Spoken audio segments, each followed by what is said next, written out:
Welcome to Luca and Miguel. Enjoy the video. In this video, I will explain how to change coolant in a VW Jetta.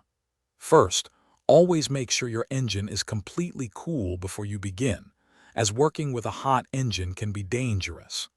Gather all your necessary tools, including a large drain pan, a wrench for the drain plug, and the correct type of new coolant.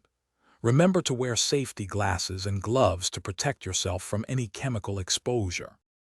Now, let's get to draining the old coolant. Find the radiator drain plug, which is typically located at the bottom of your radiator. Position a large drain pan directly underneath to catch all the fluid. Carefully open the drain plug and also remove the coolant reservoir cap. This helps the system drain completely and efficiently. Once the old coolant is fully drained, close the drain plug securely. Next, fill the system with distilled water for a thorough flush. Start your engine and turn the heater on high, letting it run until it reaches its normal operating temperature. Then, drain this water. If it looks dirty, repeat the flushing process until the water runs clear. Finally, it's time to refill your system with fresh coolant.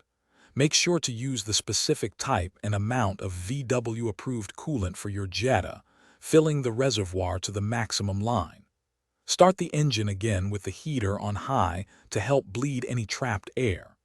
Keep a close eye on the coolant level and top it off as needed until no more air bubbles appear.